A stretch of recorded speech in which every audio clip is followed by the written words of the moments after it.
All right, welcome in. Are you ready for the ultimate antonym challenge? Today, we're putting your linguistic reflexes to the absolute test. If you love words, structure, and really stretching those mental muscles, well, you're in exactly the right place. We're going to decode the English language by looking at the shadows that words cast. They're direct polar opposites. It is a high-energy vocabulary workout, so let's get focused and jump right in. Okay, let's dive into this. Our very first target word is assuaged. And we have 5 options to choose from: thirsty, devastated, untrue, unsatisfied, and foiled. Take a second. Can you spot the hidden pattern here? What connects our target word to just one of these specific options? Go ahead and lock in your answer. So if you went with unsatisfied, you absolutely nailed it. This pairing right here actually establishes the master rule for our entire explainer today. We are hunting for the exact opposite. You see, when something is assuaged, like a fear or maybe a craving, that desire or need has been completely satisfied or eased. So the direct antonym, unsatisfied. Now that you know the rules, let's talk about the stakes. We've got exactly 43 complex vocabulary pairings to conquer today, pulled straight from our source material. And this isn't just some random list. It's a deep, structural breakdown of how ideas actually counter each other in language. We have a ton of ground to cover, so we're going to have to stay sharp. All right, welcome to round 1, states of being and the physical world. We're going to warm up our brains here with some tangible concepts and physical states. Our first target word for this round is gelid.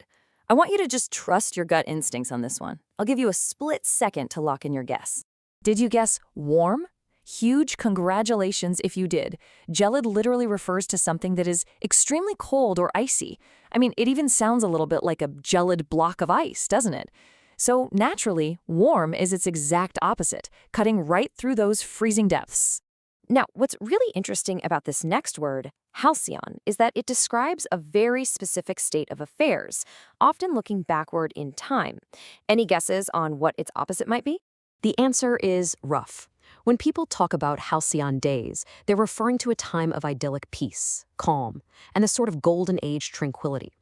The direct opposite of that perfectly smooth, peaceful state of being is, of course, something turbulent, choppy, and rough. Let's speed through the rest of round 1 and really look at how these pair up conceptually. A hiatus is a gap perfectly opposed by a nexus, which is a central connection. Moving to personality traits, the irritable and fractious meets agreeable. For clarity, the confusing and abstruse meets the obvious. Notice how the total chaos of pandemonium contrasts perfectly with calm. We've also got physical properties. The flexibility of ductility against brittleness. The long life of longevity sits right opposite the fleeting nature of evanescence. We pivot from the severe poverty of being destitute to being affluent. And watch how distend, which means to swell outwards, is the exact inverse of diminish. Finally, the sharp, exciting flavor of piquancy meets blandness, and an organism stuck in one place, sessile, contrasts directly with being mobile.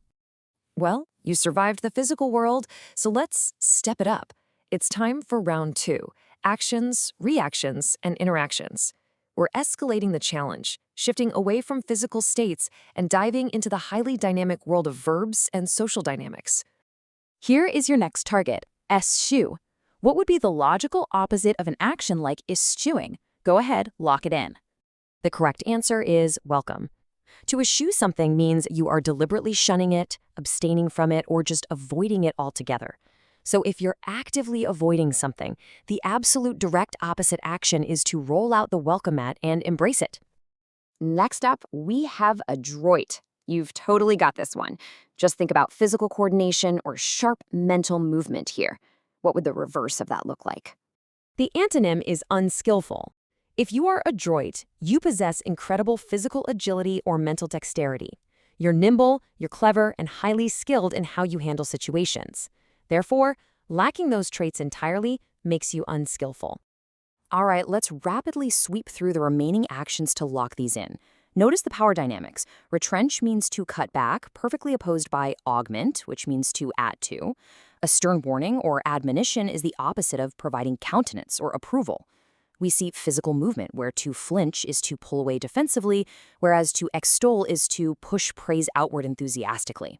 An egress is an exit, making entrance the clear opposite. We have the grueling, painful labor of travail versus relaxation. To bedizen is to dress up in this gaudy, showy way, so the antonym is to strip bare. Surrendering in capitulation meets resistance. To renege on a promise contrasts entirely with deciding to carry out faithfully. And sue means to follow after, so its opposite is to proceed. And finally, social friction. A schism tears a group apart, contrasting with a union, and to parry or deflect a conversational blow is the direct opposite of deciding to openly discuss the issue. Fantastic work so far. Welcome to round 3, the depths of human nature. Honestly, consider this the final boss level of our explainer. We are now dealing with incredibly complex character traits and the intricate realities of human behavior. Okay, here is an incredibly tricky word, factitious. So the crucial point is to focus heavily on its root meaning. It sounds a whole lot like fact or factual, doesn't it? But is that really what's going on here? The surprising antonym here is actually spontaneous. I will be the first to admit this pairing is one of the absolute toughest in the entire source list.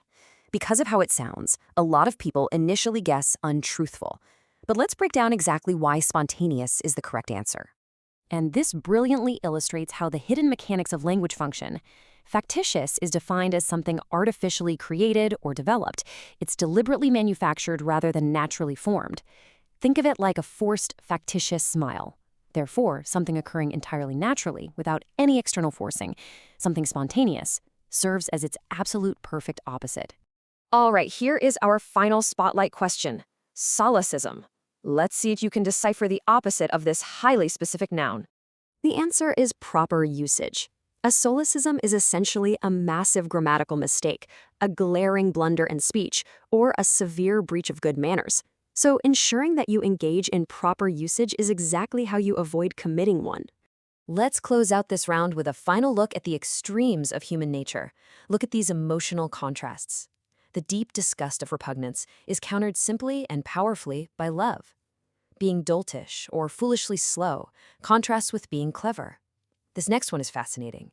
Avarice, which is hoarding greed, directly opposes altruism, the completely selfless concern for others. A laconic person uses very few words, while a voluble person talks incessantly.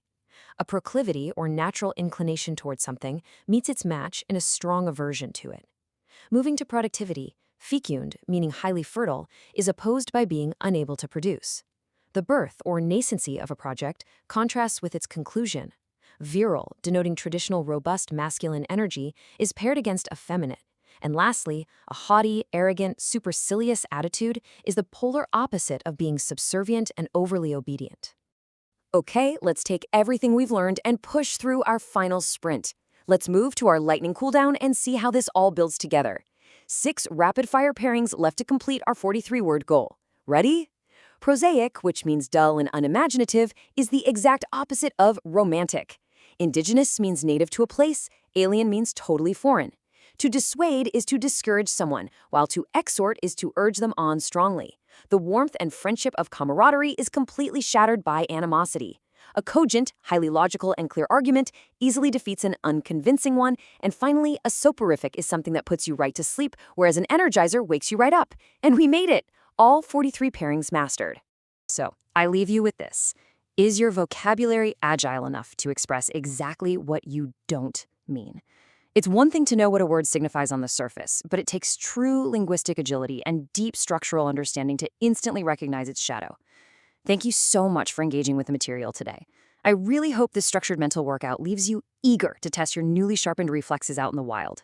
Keep learning, keep questioning, and I'll catch you next time.